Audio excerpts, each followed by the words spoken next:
Willie Mays missed approximately 266 games in 1952 and 1953 while serving in the Army. Using the rate at which he hit home runs, we can estimate he lost approximately 60.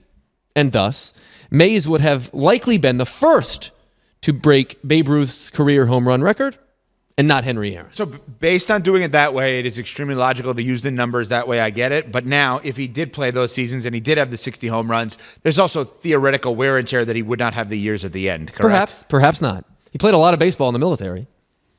Those don't count for Major League stats. They don't count for Major League stats, of course. But he played baseball all the time in the military. And the level of competition he was playing in? Probably not quite as good. The military provided some wear and tear. Pretty rigorous. He gained like 20 or 25 pounds of muscle while he was there, and he actually learned to master his basket catch in the military. Wait, but Bubba, are you trying to portray that I was trying to portray that like there wasn't wear and tear in the military? Don't you think it's a different kind of wear and tear?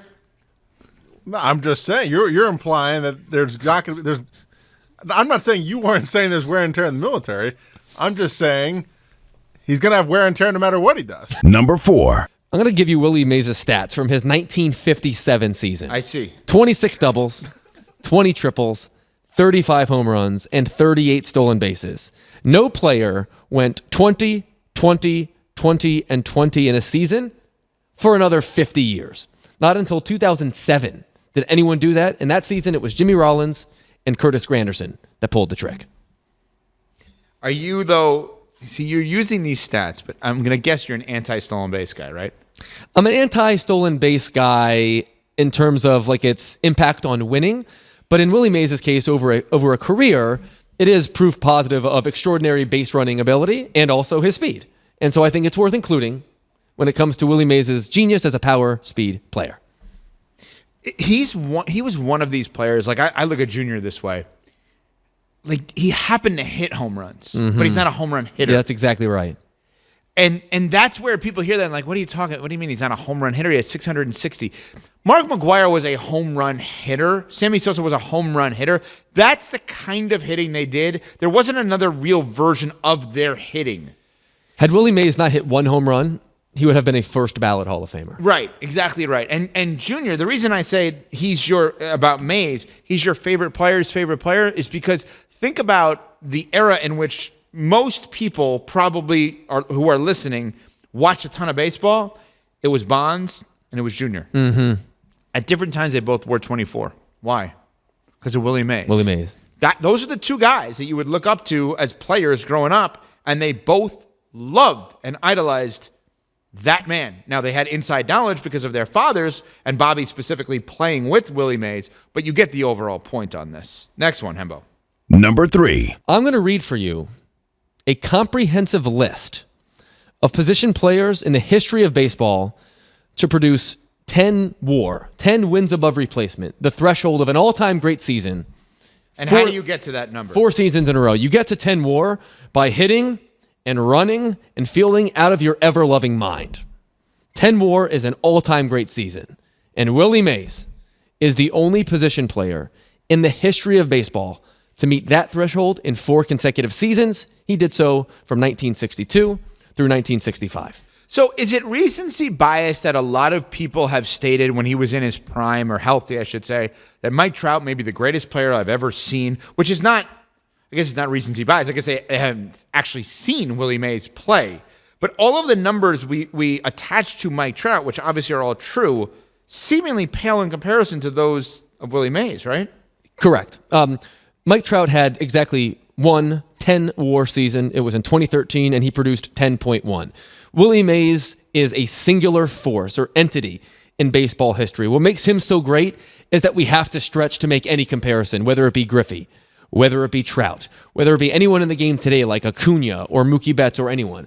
Truthfully, no one is probably ever going to live up to Willie Mays' standards, but for a period of time, for a season, for a spasm, for a week, for a month, you might find someone that might remind you of him when it comes to being that great at so many different things.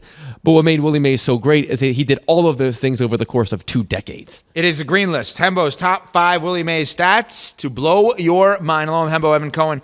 In for Greeny, we are presented by Progressive Insurance. Number 2.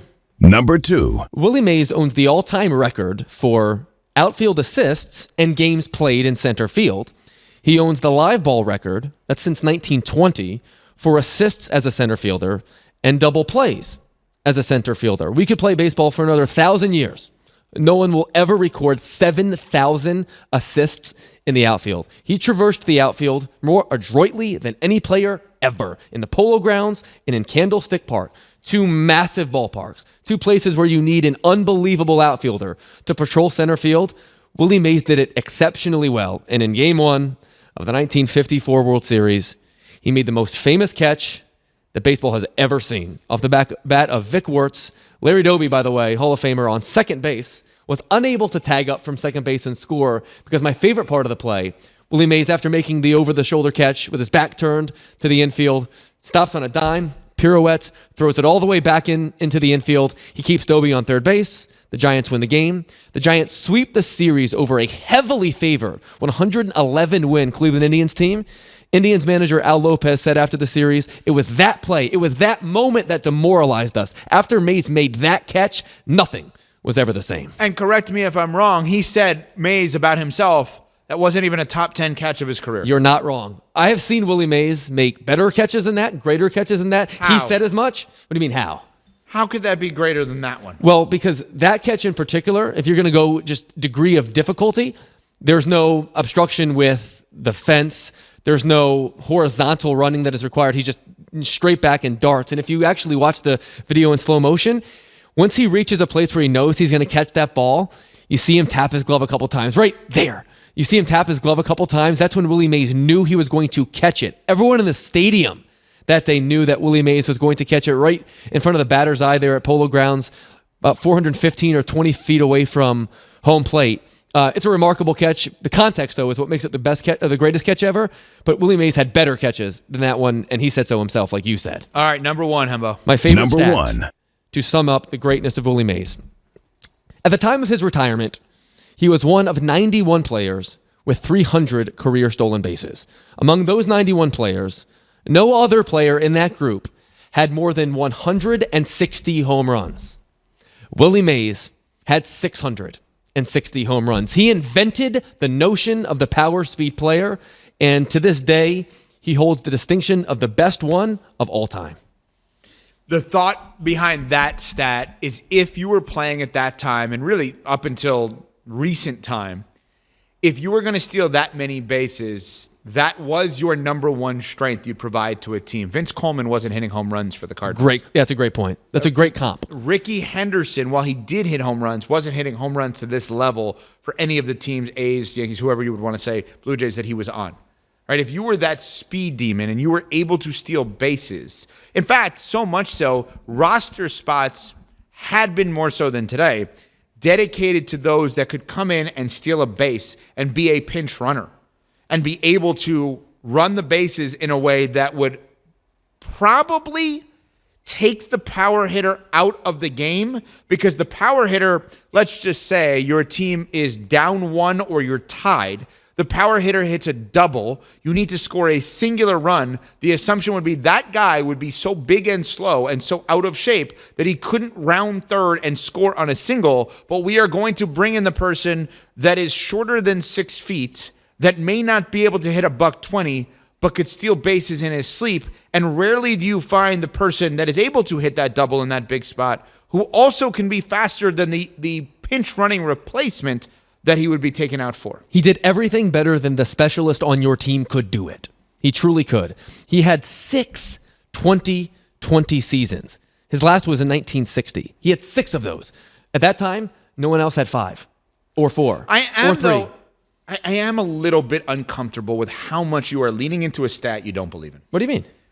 You are not. If you ran a baseball team, would your team be permitted to steal bases? Permitted with rare exception. With rare exception, they would be permitted, I should say. Would they be encouraged to do so? Definitely not. So you are valuing a stat in stolen bases that he happened to be great at, but that you don't actually value. We can only put players into context based upon when they played. When Willie Mays played, the stolen base was incredibly So when you're valuable. bringing up his average and his stolen bases, because that was emphasized then, it is different than now, where if I were to say to you, give me the statistical breakdown of Mike Trout and why he is so much better than his peers, batting average and stolen bases would never come up. Not once. But that's not how we evaluate players now. Tony Gwynn would be overrated in today's game, but Tony Gwynn at the time in which he played. Why would Tony Gwynn be overrated? Because we don't care about batting average now.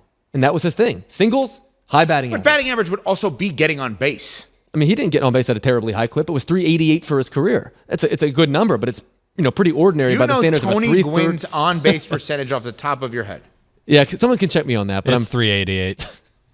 Why would somebody want to check you on that? Well, I just wanted to make sure that I wasn't tooting my own horn, but it's been tooted. You clearly were tooting your own horn. By even asking Cam to look for that, it is doubling down on look how smart I am. Not even smart. Look how much of a memory I have. Was it 338 that he hit? Yes. Any other numbers from Tony Gwynn? No, I don't think I have any other ones. Top It's of his head. single season high batting average. 394. Yep.